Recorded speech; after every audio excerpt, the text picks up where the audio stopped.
Welcome back to the channel, everybody. Wow, this is an interesting topic.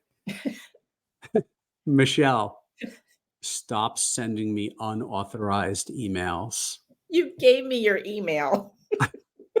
All right, so today we're going to talk to you a little bit about how do you choose a real estate agent, and it's kind of like a byproduct of why didn't I get that listing, right? Welcome back, Michelle. Always good to see you. Good to see you too. So what happened? You had a listing appointment recently and you didn't get the listing. We can't get every listing. We know that, right? No, We we know. can't. But you know, when you walk out of a listing and you think, I got that. That was like a great meeting. And then you don't. And you're like, well, can you give me feedback on that? Because I always want to know what the heck I did wrong or feedback something. And this person said to me, you sent me an unauthorized email. Huh? You sent me an unauthorized email. Now, of course, we had their email address. We didn't steal it from anywhere. They No. gave us their email address. Correct. We didn't text them at 11 o'clock at night. No. We sent them an email. You sent some type of an email communication to them. Correct. And it was not authorized. Correct. So, you know that some people are cray-cray, right? Yeah. So in hindsight, I think mentally the best way to deal with something like that is to realize, you know what, like, That would be okay. I think like even if I had gotten that listing, I think that was just a clue about a little cray-cray. Yeah, I agree. I agree. It blew my mind though. I've never heard that one. Yeah, that's a good one, right? So we hear stuff like, you know, sometimes it's commissions, sometimes it's excuse me, commissions. It's, well, oh, this is my favorite. Well, you were great. You were great. And we really loved everything you said and everything you taught us. But my niece's hairdresser's kindergarten teacher's neighbor, she just got her real estate license. So we're going to go with her. Yeah. All right. So I always tell people like, hey guys, listen, probably not the best choice. Mm-hmm. Probably not. I know you want to try to help her out, but your niece's neighbor's hairdresser, no, your niece's kindergarten teacher's neighbor's hairdresser. Yeah, I forgot what it was. That one. Yeah. I forgot what I said. Too complicated, but you know what I'm saying. So like, our industry has a lot of people, right? And it takes a lot of time to really understand the nuances of what we do and to get good at it. Mm-hmm. It takes a lot of practice and a lot of work that they don't show on HGTV. Yeah. And so choosing that person is probably not the best choice. And I'll tell people right up front, look, I'm okay that you didn't choose me. I get it. You know, it's a very personal decision, but choose a really good agent who can do what you need them to do, right? They have the experience that you want, the negotiating skills that you want. They're familiar with the area, all that kind of stuff, all that package, right? And it takes time to get that package. But if you're just a newly licensed agent, no offense to newly licensed agents, because the truth is we were all newly licensed at one point. But trusting that newly licensed agent for your biggest sale of your life, I don't know. Probably not the best decision.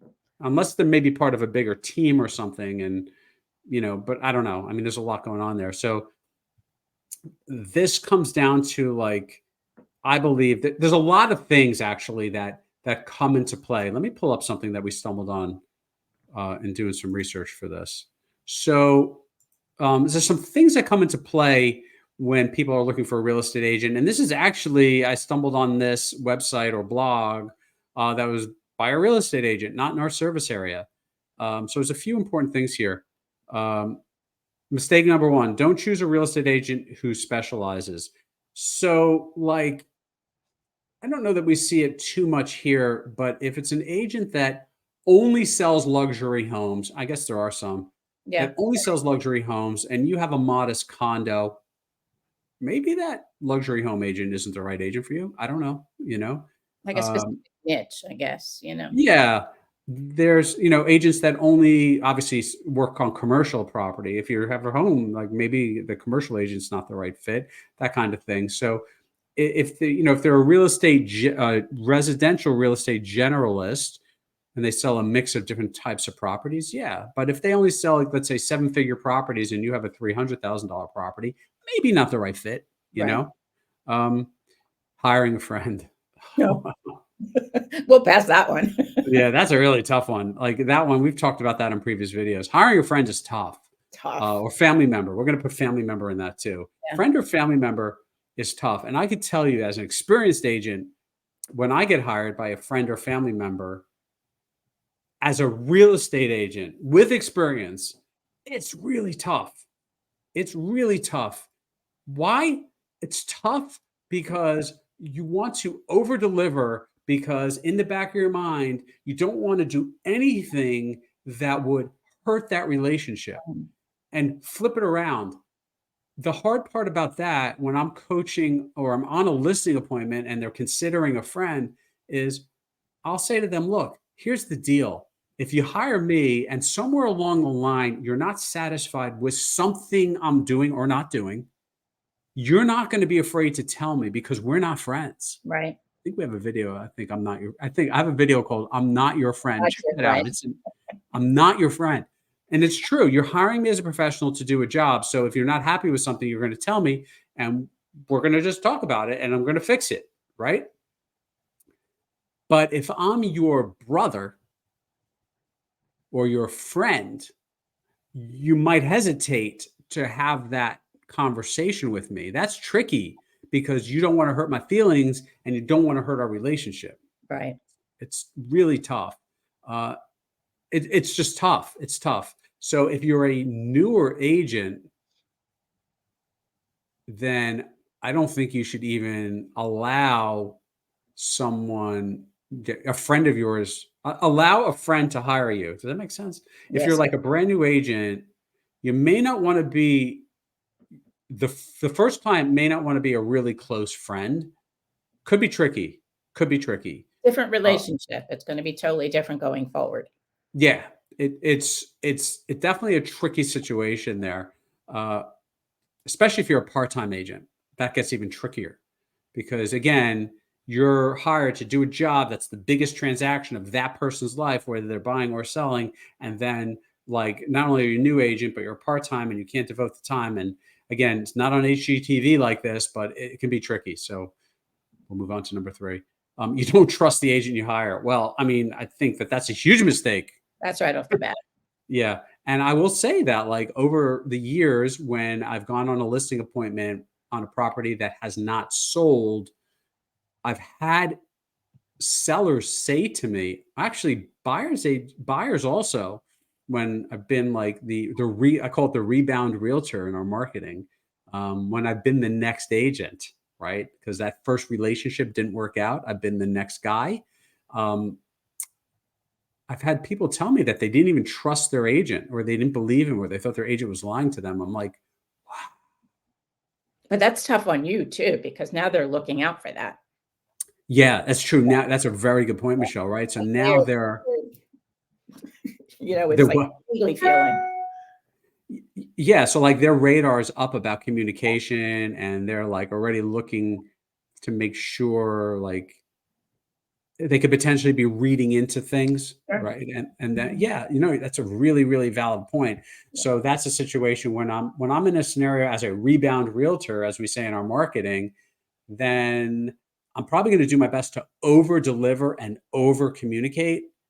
And look, the culture on our team is always to be totally transparent. Mm. I don't repackage emails. I forward emails. I don't repackage feedback. I share feedback as it is. Uh, and and I'm as transparent in every scenario that allows the transparency to shine through. But in this situation here, where you don't trust the agent, you got to realize that they're coming to you with, kind of like glasses on, right? They're going to see it a certain way. Mhm. So, yeah, it's a really good point. Um, you don't hire a neighbor expert when you buy. That's an interesting scenario too, right? Um, oftentimes we see properties marketed or buyer's agents from and there's no issue, like we don't have any like stigma attached to other agents certainly, but New Jersey's kind of broken up into a couple of different like zones, right? And I know that like if somebody says to me, "Hey, I want to see a house in Hackensack," I know nothing about Hackensack. You don't We're know like anything. we're like 2 hours away, Yeah, it's probably at least an hour and a half, right? I don't know anything about it. I don't service it, but I'll offer to find an expert for them, mhm, right? So I may not know every nuance of every single neighborhood that we cover. That's probably impossible, right? But I think that you have to be careful, and they appreciate that, right? They may say, "Well, I really enjoy working with you," and I'm like, "Hey, I love working with you too." right. Actually, just had that exact scenario happen. There was a client that was considering here, and then they were also thinking about not Hackensack, but somewhere up that way in another town. And I said, I don't know anything about it. Besides the fact there's a balance of is it worth your time Sure. because it's so far away because New Jersey's a really long state, right? And, I think people appreciate it if you say, you know what, I don't know. And then the other piece that kind of happens too when we expand the geography that far, and we've talked about this in other videos, the customs and practices Totally of different. what we do can change dramatically, 3 or 4 counties away, but in the same state, right? And I would imagine that's the case in most geographic areas around the United States. Mhm. So, and that was number 4. And mistake number 5, you fo- when selling, you focus on the agent's commission and forget to verify negotiation and marketing skills. Wearing Fabulous. blinders. What? They're like wearing blinders, focused on Yeah, commission and right. save a little bit of money. Commission's important, right? I mean, I think commission is definitely a piece of what an agent brings to it, Mhm. but there's a lot of what we do, right? And if you're stuck on an extra 0.5% or whatever it is Right. in the big picture, what if they're not a good negotiator, right? In fact, I'll argue that if an agent is really good at negotiating the commission with you, that negotiating skill is probably going to be used when they're negotiating with a buyer's agent to get Sure. you the best price for your house. Haha. Little juggling act there. Yeah, so I think that there's definitely mistakes that are made along the way when you're choosing an agent, but I believe in general that there's the overarching element when you take skills not out of it. Skills are important and experience is important, but if you meet that bucket of skills criteria, there's the concept that I love to use. I've been using it for years called Mhm. like attracts like. 100%. Yeah.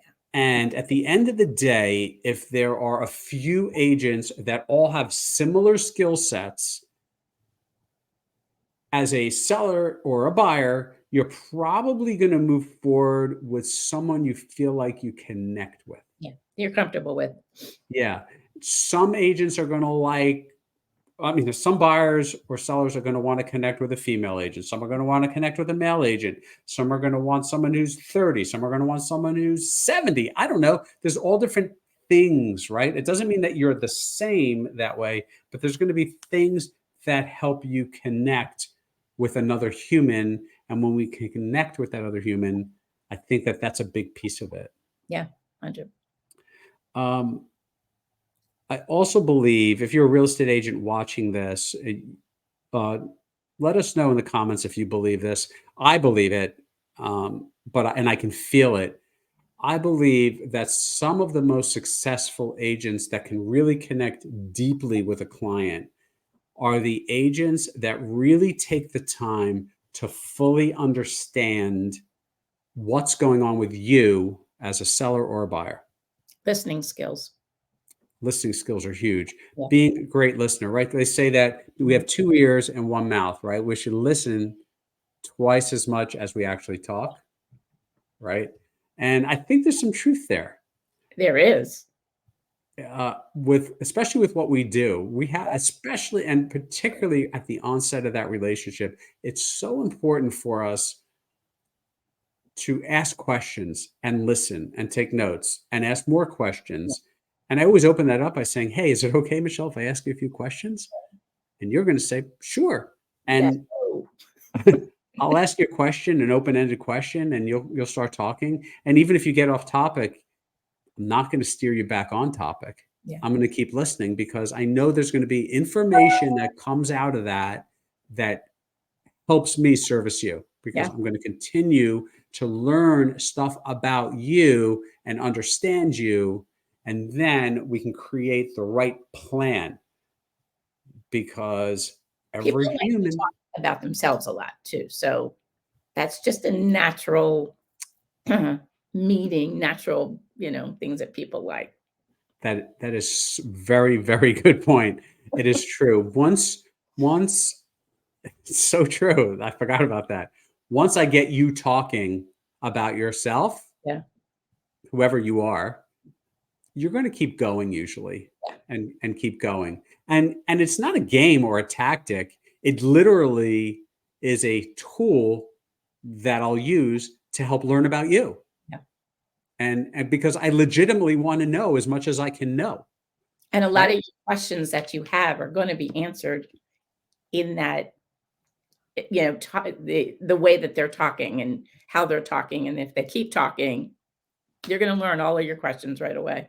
Right. You're running through that stream of consciousness, and that one question that I may ask at the beginning of our sit down, you may answer through that stream of consciousness. Or you may answer five different things that may be on my mind that I want to learn, that I don't even have to ask, because it all just kind of comes out through that. So it's not Right. just like a question and answer. It's a whole conversation. It's a feel good kind of thing. And exactly. And what that does, and this I think is probably the most important point of this, is what that does is it creates a connection, Mhm.